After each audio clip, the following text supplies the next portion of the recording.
అందరికీ జేబీఎం. నేను రాజేష్ మహాసేన. తునిలో జరిగిన ఘటన మీ అందరికీ తెలిసిందే. ఈ ఘటనలో వైసీపీ స్పందన ఖచ్చితంగా మనందరం మెచ్చుకోవాలండి. వైసీపీలో ఉన్న జగన్మోహన్ రెడ్డి గారితో పాటు ఆ సోషల్ మీడియాను మొత్తం మనం మెచ్చుకొని తీరాలి. ఎందుకంటే ఈ సంఘటనని తెలుగుదేశం పార్టీ మీదో లేకపోతే కూటమి మీదో బురద జల్లే ఉద్దేశంలో వైసీపీ పార్టీకి మేలు చేసుకునే క్రమంలో వాళ్ళు ప్రవర్తించిన తీరు అద్భుతం అని చెప్పాలండి. మీకు తెలుసు, ఒక వృద్ధుడు ఒక మైనర్ బాలికతో అక్కడ ఒక అసభ్యకరమైన ప్రవర్తనతో అడ్డంగా దొరికిపోయాడు. ఆయన అడ్డంగా దొరికిపోయిన తర్వాత అతన్ని అక్కడున్న వాళ్ళ గ్రామస్తులు అంటే ఆ పేటకు సంబంధించిన వాళ్ళందరూ ఎస్సీలే, వాళ్ళు కూడా మొత్తం దేహశుద్ధి చేశారు. బట్టలన్నీ ఊడదీసి ఎలా కొట్టాలో అలా కొట్టారు. కొట్టిన వెంటనే పోలీసు వారు వచ్చారు. వెంటనే అతని మీద పోక్సో కేసు ఫైల్ చేశారు. అతన్ని తీసుకెళ్ళి అరెస్ట్ చేసే క్రమంలో ఈ గ్యాప్లో వైసీపీ చేసిన హడావుడు అంతా ఇంత కాదండి. నిజం నేను చెప్తే నమ్మరు మీరు. తుని నియోజకవర్గంలో జరిగింది ఇది. ఆ పక్కనే మాది ప్రతిపాడు నియోజకవర్గం. ప్రతిపాడు నియోజకవర్గంలో సేమ్ ఇలాంటి సంఘటన జరిగింది. కానీ ఈ రెండు సంఘటనల మధ్య వ్యత్యాసం నిజంగా మైండ్ బ్లాక్ అయిపోతుంది మనకి. ఇక్కడ ప్రతిపాడు నియోజకవర్గంలో ఒక వైఎస్ఆర్సీపీ నాయకుడి తండ్రి, అలాంటి అదే ఏజ్ వృద్ధుడు, తనకి పెన్షన్ ఇవ్వడానికో ఏదో సంథింగ్ సచివాలయం ఎంప్లాయీ వెళ్తే అమ్మాయితో అసభ్యకరంగా ప్రవర్తించాడని అమ్మాయి వచ్చి కంప్లైంట్ ఇచ్చింది. వైసీపీ నాయకుడు తండ్రి, యువతల సచివాలయం ఎంప్లాయీ అంటే వైసీపీ హయాంలో వచ్చిన ఉద్యోగాలే కాబట్టి ఆల్మోస్ట్ తను కూడా, ఆ అమ్మాయి కూడా వైసీపీకి చెందిన అమ్మాయి అయి ఉంటుంది. అయినా కూడా ఆ వృద్ధుడు నాతో అసభ్యకరంగా ప్రవర్తించాడని అమ్మాయి వచ్చి కంప్లైంట్ ఇస్తే వైసీపీ నాయకులు, ఈ కాకినాడ జిల్లాలో ఉన్న వైసీపీ నాయకులు మొత్తం, ఇంకా చెప్పాలంటే స్టేట్లో ఉన్న వైసీపీ నాయకులు కూడా ప్రెస్ మీట్లు పెట్టి అలాంటి వృద్ధుడి మీద రేప్ కేసు పెడుతుంది కూటమి ప్రభుత్వం అని బ్లాక్మెయిల్ చేశారండి ప్రభుత్వాన్ని. ఒకవేళ నిజంగా కనుక అతను కానీ అరెస్ట్ చేసి ఉంటే ఇది ఈ వృద్ధుడిని పార్టీ ఫీలింగ్తోనే అరెస్ట్ చేశారు అని చెప్పి మొత్తం విపరీతమైన ప్రచారం చేసి సానుభూతి పొందాలని ప్రయత్నం చేశారండి. అలాంటి వృద్ధుడే ఇప్పుడు ఇక్కడ తునిలో జరిగిన ఈ ఘటనలో కూడా అతను చేసింది ఘోరమైన తప్పిదం, డౌట్ లేదు అందులో. చాలా ఒక మనిషిని తారాస్థాయికి అసహించుకునే పని ఏదన్నా ఉందంటే అదే ఆ ముసలోడు చేసిందే. అయితే ఇక్కడ తునిలో తప్పు చేసిన ముసలోడికి శిక్ష కన్నా డబుల్ త్రిబుల్ పడిపోయింది. అతను చచ్చిపోయాడు. అతను ఏదో చెరువులు ఏదో దూకి చనిపోయాడట. అంటే ఆ స్థాయి ట్రోలింగ్ చేశారు వైసీపీ సోషల్ మీడియా వారు. మరి వైసీపీకి చెందిన ఒక వృద్ధుడు అదే పని చేసినప్పుడు ఆ వృద్ధుడిని ఎలా సపోర్ట్ చేసుకొచ్చారు? ఆ ఆడపిల్ల ఎవరైతే ఆ సచివాలయం ఎంప్లాయ్ ఉందో, ఇదేంటండి నా మీద నిజంగా జరిగినప్పుడు నన్ను కేసు పెట్టొద్దు అంటారు ఏంటి అని చెప్పి అమ్మాయి కూడా బాధపడిందంట.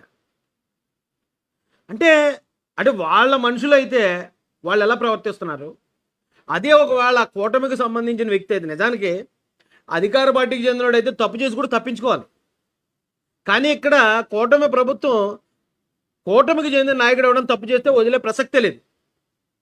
ఖచ్చితంగా వెంటనే అరెస్ట్ జరుగుతుంది, అన్నీ జైలుకి పంపిస్తారు. దానికి మించిన శిక్ష చేస్తుందండి వైసీపీ. మతిపోయింది నాకు. నిజం నేను అడుగుతున్నాను సూటిగా. వైసీపీ నాయకురాలు వరదు కళ్యాణి అట, శ్యామలాట, ఇంకెవరెవరు వచ్చి మాట్లాడుతున్నారు. ఆ మాట్లాడుతూనే క్రమంలో ఆ ముసలాయన్ని, అలాగే ఆ పాప బాలిక చిన్నపిల్ల అమ్మాయి వీడియో కూడా వేసి చూపించేస్తున్నారండి. నిజంగా ఒక పక్క అప్పుడు ఆ ముసలోడు ఆ బాలిక పట్ల ప్రవర్తించిన తీరు ఎంత జుగుప్సాకరం, ఎంత నీచమో వైసీపీ వాళ్ళు చేసే పని అంతకన్నా నీచం అంటాను నేను. ఎందుకంటే ఒకసారి ఆలోచించండి, వైసీపీ నాయకులు ఆలోచించండి. మీ ఇంట్లో ఉన్న ఆడపిల్ల మీద ఇలాంటి అఘాయిత్యం జరిగితే మీరు అలాగే వీడియోలు పెట్టేస్తారండి? అమ్మాయి వీడియో కూడా పెట్టేస్తారా? అమ్మాయి అందులో బట్టలు సర్దుకుంటున్నట్టు అమ్మాయి పేరు చెప్పేసింది, అమ్మాయి ఊరు చెప్పేసింది. అయినా సరే ఆ వీడియోని కేవలం ఏదో టీడీపీని బదనాం చేద్దామనో లేకపోతే కూటమిని బదనాం చేద్దామనో ఒక పసిపిల్ల, ఒక మైనర్ బాలికను కూడా మానసికంగా చంపేశారు కదా. ఏం దారుణం అండి ఇది. ఇప్పుడు ఇలాంటి సంఘటనలు చాలా చోట్ల జరిగాయి, జరుగుతూనే ఉన్నాయి. కానీ ఆ సంఘటనలో నిందితుడు కనుక ఒకవేళ అధికార ప్రభుత్వానికి చెందిన పార్టీ వ్యక్తి ఎవడన్నా అయితే ఇంకా అక్కడి నుంచి వైసీపీ టేకప్ చేసే విధానం నెక్స్ట్ లెవెల్ ఉంటుందండి. పాల్ గారు కూడా తెగరెచ్చిపోతున్నారు. పాల్ గారు స్పాట్లో ఆయన ఏదో చేసి వెళ్ళి ఎన్కౌంటర్ చేసేయాలని చేయించండి, మంచిదే. అలా తప్పు చేసిన వాళ్ళు అందరినీ చేయించండి. తప్పు చేసినాడు ఆ టైపు తప్పు చేసినాడు ఎవరిని మనం క్షమించక్కర్లే. కానీ పాల్ గారు మీ సొంత అన్నని చంపారనే కేసులో మీరు నేరస్తుడు, మీరు హంతకుడు. మరి ఆ తప్పు చేసిన ముసలిని చంపేద్దాం, అతనే చచ్చిపోయాడు ఎలాగని. మరి మిమ్మల్ని ఏం చేయాలి? మిమ్మల్ని కూడా మరి నడి రోడ్డు మీద పెడరెక్కలు విరిచికట్టి మీ గుండు కొట్టి సున్నం బొట్లు పెట్టి ఊరేగించాలా? మరి సొంత అన్నని చంపుకుంటావా అని? ఇక్కడ చట్టం ఉంది, పోలీసులు ఉన్నారు, కోర్టులు ఉన్నాయి శిక్షించడానికి. అయితే నేను ఎవరైతే ఆ వృద్ధుడు ఉన్నాడో అలాంటి వాడికి ఆ శిక్ష కరెక్టే. అలా చేసిన వాళ్ళు చాలామంది వైసీపీలో ఉన్నారు. ఇప్పుడు ఆ వరదు కళ్యాణి గారిని అలా శ్యామల గారిని అడుగుతున్నాను. మీ పార్టీ నుంచి ఒక ఎంపీ, ఒక ఎమ్మెల్సీ, ఒక మినిస్టర్, గోరంట్ల మాధవ్, అంబటి రాంబాబు, అనంతబాబు, వీళ్ళ ముగ్గురు కూడా మహిళలతో అలా జుగుప్సాకరంగా ప్రవర్తిస్తూ వాళ్ళు అడ్డంగా దొరికిపోయారు. వాళ్ళు కొన్ని స్పేర్ పార్ట్స్ డిస్ప్లే చేశారు అప్పట్లో. ఆ పార్టీలో ఉన్న మీరు కనీసం వాళ్ళని సస్పెండ్ చేయమని ఇప్పుడు దాకా ఒక్కసారి కూడా అడక్కపోగా, వాళ్ళకి సీట్లు ఎత్తనా లేకపోతే వాళ్ళకి అవకాశాలు కల్పిస్తున్నా కనీసం నోరెత్తకుండా ఎదుటి పార్టీలో ఎవడన్నా తప్పు చేస్తే వాడి మీద మనం విరుచుకుపడాలనేది మన కంట్లో దూలం పెట్టుకుని ఎదుటోడి కంట్లో నలుసు వెతకటం కదండి. కూటమి ప్రభుత్వం అయితే ఎవరికి మీలాంటి చాలా మాటలు వచ్చేస్తాయి కానీ మింగేస్తున్నానండి. మీలాంటి వాళ్ళకి అవకాశం ఇవ్వదు. తప్పు చేస్తే తప్పు చేసినట్టు ఇమ్మీడియట్గా అరెస్ట్ చేస్తారు, వాళ్ళు జైలుకి పంపిస్తారు. చట్టం ఏం చేయాలో ఆ పని ఇమ్మీడియట్గా నిమిషాల్లో జరుగుతుంది. మరి మీరేం చేశారు? అవినాష్ రెడ్డి గారిని మీరు ఇప్పటికీ కాపాడుకొస్తున్నారు కదా. ఒక వ్యక్తిని దారుణంగా నరికి గొడ్డలతో నరికి చంపిన వ్యక్తిని. అనంతబాబుని ఇప్పటికీ మీరు ప్రొటెక్ట్ చేసుకుంటున్నారు కదా. ఒక గర్భిణీ స్త్రీ భర్తని చంపేసి శవాన్ని ఇంటి ముందు విసిరేసినోడిని. ఈ అంబటి రాంబాబు కానీ, గోరంట్ల మాధవ్ కానీ, వీళ్ళు ఆ ప్రవర్తించిన వెకిలి చేష్టలు అవి బయటకు వచ్చాయంటే దానికి అర్థం అవతల ఉన్న మహిళలు అది భరించలేక బయట పెట్టినాయే కదా. ఇవన్నీ మీ కింద పెట్టుకుని మీరు ఇంత దారుణంగా ఒక మైనర్ బాలికని ఇంత ఘోరంగా ట్రోల్ చేశారంటే కొంతమంది అంటున్నారండి. ఆ వీడియోలో నటతను మేము ఎస్సీలు అన్నాడు. నేను విన్నాను. తప్పు చేసినట్టు తప్పించుకోవడానికి ఏదో అడ్డు పెట్టుకుంటాడు.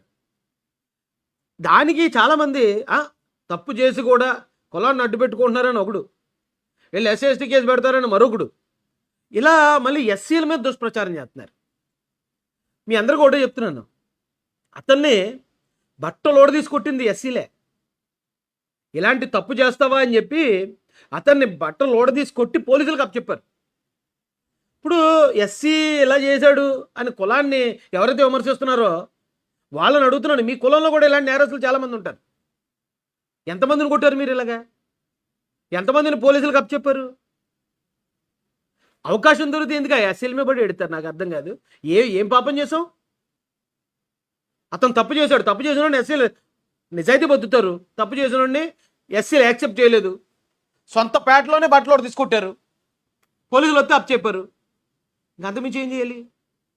ఇదెందుకు మొత్తం ఎస్సీ కులం మీద ఆపాదించేసి, రాజ్యాంగం మీద ఆపాదించేసి, రాజ్యాంగం వీళ్ళకి హక్కులు ఇచ్చాయి కాబట్టి ఎస్సీ ఎస్టీ కేసు పెడతామని బెదిరిస్తున్నాడు. అమ్మసలు చచ్చిపోడు కదా. అలాగని తప్పు చేసిన వాడికి పడాల్సిన శిక్ష కన్నా డబుల్ త్రిబుల్ శిక్ష పడింది కదా.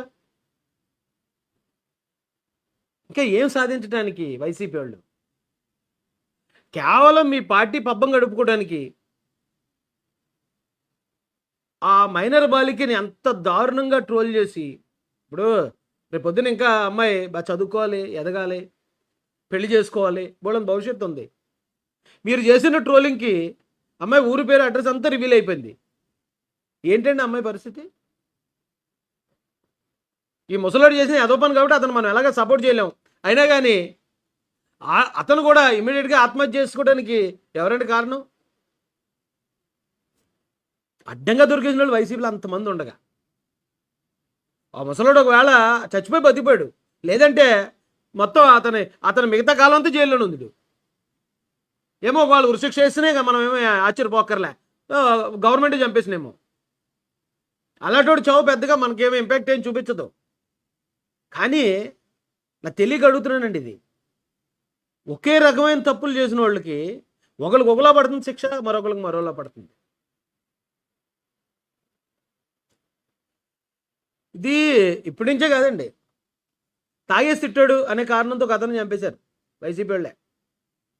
ఎంతమంది తాగట్లేదు, ఎంతమంది తిట్టట్లేదు. తాగేసి అయితే మాట్లాడాడట అందుకని చంపేశాం అని చెప్పి ఇప్పటికీ వైసీపీ వాళ్ళు వైరల్ చేస్తుంటారు డాక్టర్ సుధాకర్ గారి గురించి.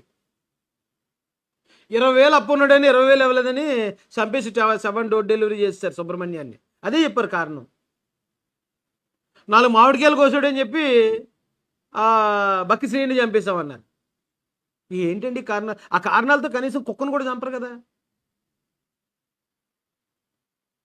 వైసీపీ చేస్తే అక్కడ ఆ పార్టీలో ఉండి ఎవడు ఎలాంటి యదోపనని చేసుకోవచ్చండి. వాళ్ళందరినీ కాచి కాపాడుకుంటారు, కంట్లో పెట్టుకుని చూసుకుంటారు ఒక రకంగా జగన్మోహన్ రెడ్డి గారు.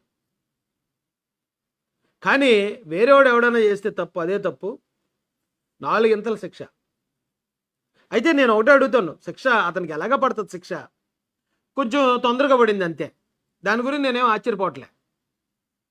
కానీ ఆ మైనర్ బాలికి ఎందుకు అంత శిక్ష విధించారు నేను అడుగుతున్నాను. ఆ వైసీపీ నాయకురాళ్ళని, ఒకవేళ మీ దురదృష్టవశాత్తు మీ ఇంట్లో ఉన్న ఆడపిల్లకి అలాంటి పరిస్థితి వస్తే మీరు అలాగే డిస్ప్లే చేస్తారా? అలాగే మొత్తం ఆ పిల్ల జీవితాన్ని నాశనం చేస్తారా? ఆ ముసలోడు ఆ చిన్నపిల్ల మీద చేసిన అకృత్యం కన్నా వైసీపీ వాళ్ళు, YCP social media, YCP main media ఏదైతే మెయిన్ లైన్ ఛానల్స్ ఉన్నాయి వైసీపీకి పనిచేసేవి, వాళ్ళే ఎక్కువ డ్యామేజ్ చేశారు అమ్మాయిని.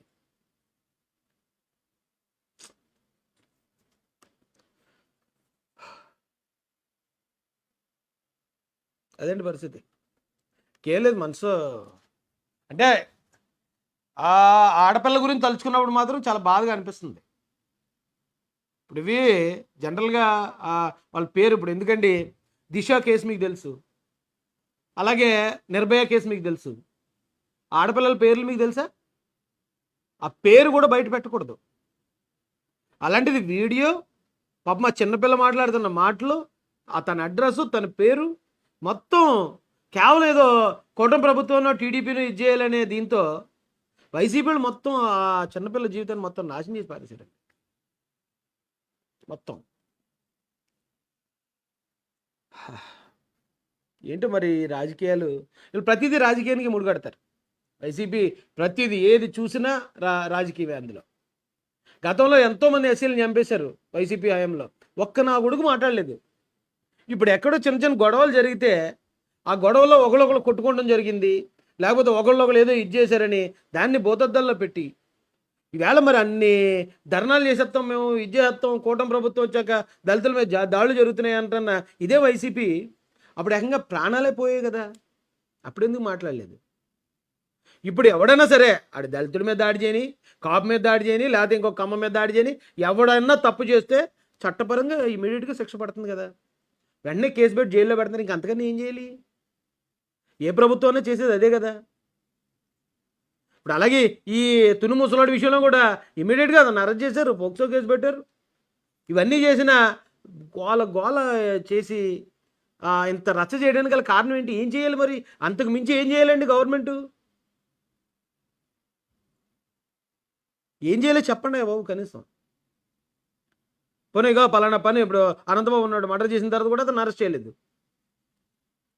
అక్కడ జక్కంపూడి రాజా ఆధ్వర్యంలో శిరోమండనం జరిగిందన్నారు, అతని మీద కానీ లేకపోతే వాళ్ళ అనుచరుల మీద కానీ కేసు లేదు, అరెస్ట్ లేదు. డాక్టర్ సుధాకర్ గారిని చంపిన వాళ్ళు ఎవరి మీద కేసులు లేవు వైసీపీ హయాంలో. వాళ్ళు అలా కేసులు పెట్టకపోతే అప్పుడు మనం అడిగిన పద్ధతి ఉంది. ఎవడు తప్పు చేసినా ఆడిడని కాదు, ఆ పార్టీ ఈ పార్టీ అని కాదు, ఆ కులం ఈ కులం అని కాదు, ఎవడు తప్పు చేసినా ఇమ్మీడియట్గా యాక్షన్ గవర్నమెంట్ తీసుకుంటున్నప్పుడు కూడా ఇంతలా రచ్చ చేసి బాధితులను ఇంకా ఎందుకు ఇంత చిత్రహింసలకు గురి చేస్తున్నారు? మీ రాజకీయ పబ్బం గడుపుకుంటాను. మనకి ఆడపిల్లలు ఉన్నారు కదా, సూటిగా అడుగుతున్నాను వైసీపీ వాళ్ళని, మనందరికీ ఆడపిల్లలు ఉన్నారు కదా, అందరు ఆడపిల్లలకే అలాంటి పరిస్థితి వస్తే మన ఆడపిల్లలను కూడా మనం అలాగే చేసుకోం కదా. మనమైతే కడుపులో పెట్టి దాచుకుంటాం కదా. అవతలాడు ఎవడో తప్పు చేసినోడికి శిక్ష పడితే సరిపోద్ది, ఎందుకు దీన్ని పబ్లిసిటీ చేయటం, ఆ పిల్ల జీవితాన్ని ఎందుకు నాశనం చేయడం అనుకుంటాం కదా. ఏం మనుషులు రా బాబు, అన్నం తిన్నారు గడ్డి తిన్నారు. ఆ వైసీపీలో ఉన్నవాళ్ళు ఆడవాళ్ళు కన్నా అసలు బుద్ధి ఉందమ్మా మీకు అసలు? ఇలాంటి విషయం ఏదో మీ దాంట్లో కామాంధులు అందరూ వైసీపీలో ఉన్నారు, అడ్డంగా దొరికారు. మంత్రులు, ఎమ్మెల్యేలు, ఎమ్మెల్సీలు ఇక్కడంటే ఎవరో సాధారణ ప్రజలండి. సాధారణమైన ప్రజలు ఏదో చేసుకున్నారు, ఎవడెవడో మర్డర్ చేసుకున్నాడు, ఎవడెవడో ఇది చేసుకున్నాడు అంటే ఓకే, కొట్టుకున్నారంటే. అదే డైరెక్ట్గా ఎమ్మెల్యేలు, ఎమ్మెల్సీలు మర్డర్లు చేశారు. వాళ్ళందరినీ మీరు కాపు కాసుకుంటూ, వాళ్ళందరినీ వెనకేసుకొస్తూ, ఇలాగ ఒక సామాన్యుల మీద ఇలా విరుచుకుపడి ఇంత ట్రోలింగ్ చేస్తే, అంటే నన్ను వైసీపీ జైల్లో పెట్టినప్పుడు 100కి సగం కేసులు, 150 కేసులు పోక్సో కేసులే. మైనర్ బాలికని రేప్ చేసినాడు, మైనర్ బాలికని ప్రెగ్నెంట్ చేసినాడు, మైనర్ బాలికని ఇంకోటి ఏదో చేసినాడు, మొత్తం 150 కేసులు ఉన్నాయి ప్రతి జైల్లోనూ. పడితే అందరికీ అలాంటి శిక్షలే పడాలి. కానీ ఇక్కడ ఒకడు మాత్రం ప్రాణాలు కోల్పోవడానికి కారణం వైసీపీ. మొత్తం వాళ్ళ పరువు, వాళ్ళ ఇది మొత్తం నాశనం చేసి, ఇది చేసి ఆడపిల్ల జీవితాన్ని మొత్తం కొలాబ్ చేసి పాడేశారు. అయినా మరి మీ పగ ఎప్పుడు చల్లారుతుందో సామాన్యుల మీద, ముఖ్యంగా ఎస్సీల మీద. నేను అదే అడుగుతున్నాను. ఇప్పుడు ఇక్కడ ప్రతిపాడు నియోజకవర్గంలోనే ఇదే సంఘటన జరిగింది. ఇదే సంఘటన జరిగినప్పుడు ముసలోడిని వెనకేసుకొచ్చారు వైసీపీ నాయకులు. ఆ ముసలోడు అలా చేస్తాడా, ఆ వయసులో ముసలోడు ఇలా చేస్తాడా అని మాట్లాడిన ఇదే వ్యక్తులు వేరే పార్టీకి చెందిన వ్యక్తి అదే ముసలోడు. అప్పుడు ఈ ముసలోడు అలాంటి, ఆ ముసలోడు అలాంటి. ఈ పర్వర్టెడ్ క్యాండిడేట్లు అన్ని కులాల్లో, అన్ని మతాల్లో, అన్ని పార్టీల్లోనూ ఉంటారు. వాళ్ళకి శిక్షే, కఠినమైన శిక్షే వాళ్ళకి దెబ్బ. కానీ మన దాకా వస్తే మనోడైతేనేమో మనం వెనకేసుకు రావటం, బయటోడైతేనేమో వాడిని 1కి 2 3 శిక్ష పడేలాగా మనం ప్రవర్తించడం అనేది అది వైసీపీకి చెందిందండి. అదండి పరిస్థితి. పాల్గారిని కూడా అడుగుతున్నాను. మీరు వేళ అసలు టాప్లో ఉండే వ్యక్తి మీరు, గ్లోబల్ పీసీ ఏదో ఆర్గనైజేషన్, మీరు వస్తూ ఉంటే మీరు మీటింగ్ అంటే లక్షలాదిగా జనాలు తరలొచ్చేవారు. ఈవేళ మీ బతికి ఎలాగ అయిపోయిందంటే కారణం మీ అన్నయ్యని మీరు మర్డర్ చేయించడమే కదా. మర్డర్ చేయించడానికి కేసు మీ మీద ఉంది కదా. వేళ మీరు వచ్చి ఎదుటోడు ఎవడి గురించో ఆడిని ఎన్కౌంటర్ చేయాలి, ఈయన్ని ఎన్కౌంటర్ చేయాలి, చంద్రబాబు నాయుడు గారిని తిడేస్తాను, పవన్ కళ్యాణ్ గారిని తిడేస్తానని మీరు మాట్లాడుతున్నారంటే ఒకసారి మీ వెనకథలు కూడా చూసుకోండి. మనం ఒకటి ఎదుటోడిని ఒక మాట అంటున్నప్పుడు, ఏదేమైనా కానీ ఆ అమ్మాయి విషయంలో, ఆ చిన్నపిల్ల విషయంలో వైసీపీ ప్రవర్తించిన తీరు అత్యంత జుగుప్సాకరంగా, అత్యంత నీచంగా ఉందండి. మీరు ఏమంటారు అనుకోండి. జై భీమ్, జై భారత్, జై జై మహాసేన, జై తెలుగుదేశం, జై చంద్రబాబు, జై జై లోకేష్.